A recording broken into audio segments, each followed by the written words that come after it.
उत्तर प्रदेश की सियासी सत्ता में अपर्णा यादव को लेकर लगातार कयास लगाए जा रहे हैं कि क्या वो समाजवादी पार्टी में वापसी करती नजर आएंगी। इस बात को लेकर अपर्णा यादव का आखिरी फैसला क्या है? क्या उनको बीजेपी कोई टिकट नहीं दे रही? इस नाराजगी की वजह से अपर्णा यादव समाजवादी पार्टी में वापसी करती नजर आएंगी, और अगर वापसी करती हैं तो क्या अखिलेश यादव, शिवपाल, डिंपल उनको वही मान सम्मान देते नजर आएंगे? सवाल बहुत बड़ा है, लेकिन जवाब शायद आसान है। इसका नाम है, क्योंकि अपर्णा यादव ने कुछ बातें पहले ही साफ कर दी थी, क्योंकि उनको पता था क्या कुछ होने वाला है पार्टी के अंदर। अब भारतीय जनता पार्टी जैसी बड़ी पार्टी का दामन थामा था। बीजेपी के कई नेताओं ने ये बात साफ कर दी थी, चाहे कोई भी बड़ा सरनेम वाला व्यक्ति ही क्यों ना हो, उसके परिवार के कितना भी यहाँ पर तूती बोलती हो, लेकिन उसको जिम्मेदारी तब मिलेगी जब उसकी काबिलियत के लायक कोई बड़ा पद नजर आएगा, तो उसको जिम्मेदारी सही वक्त पर दी जाएगी।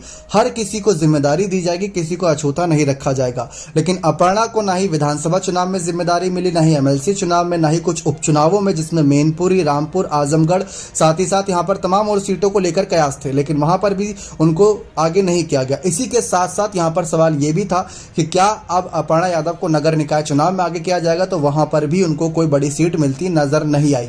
लेकिन अपर्णा यादव ने बीजेपी के फैसले को लेकर एक अपनी इच्छा जताई थी। उन्होंने साफ कह दिया था कि अगर मैं बीजेपी में आकर इस बात को लेकर लड़ूं कि मुझको टिकट दो, तो शायद ये मैं स्वार्थ के रूप में फैसला लूंगी।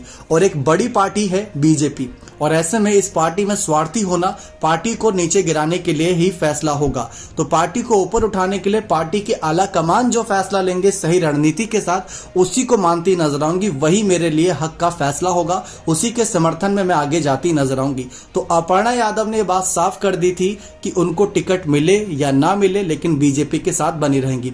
इसके बाद हमने साफ देखा कि नगर निकाय चुनाव में उनका नाम का ऐलान नहीं हुआ, तो उन्होंने उन प्रत्याशियों के बहुत बहुत बधाई दी जिनका नाम का ऐलान हुआ, और साथ ही साथ लगातार पीएम मोदी, सीएम योगी के कुछ बड़े ट्वीट को रीपोस्ट भी करती नजर आ रही, रीट्वीट भी करती नजर आ रही हैं। तो वो यहां पर चर्चाओं का विषय बना हुआ है कि बीजेपी के साथ अभी भी अपर्णा यादव है, और अपने नाम के साथ समाज सेविका लिखती नजर आती हैं, और समाज की सेवा बीजेपी में रहते हुए करना उन्होंने ठान लिया है। योगी आदित्यनाथ के उन्होंने नेतृत्व को बहुत सही माना अखिलेश यादव के मुकाबले में। शिवपाल यादव का मान सम्मान करते हैं। शिवपाल यादव ने कई बार ये बात साफ करी कि घर की बहू है अपर्णा यादव, हर सुख दुख में शामिल होती हैं, लेकिन ये उनका पर्सनल डिसीजन है। जैसा कि मुलायम सिंह यादव ने कहा था कि हर किसी को अपने फैसले लेने की पूरी तरीके से आजादी, ठीक वैसे ही अपर्णा यादव को आजादी थी। लेकिन अपर्णा यादव ने साफ कर दिया है कि वो बीजेपी छोड़कर शायद ही कहीं और जाती नजर आए। लेकिन देखते हैं कब तक वो सब्र रखते हैं और कब तक बीजेपी उन्हें बड़ा पद नहीं देती, और देती है तो बड़ा पद क्या रहने वाला है। बने रहें चैनल के साथ, ऐसी और तमाम जानकारियों के लिए बहुत बहुत धन्यवाद।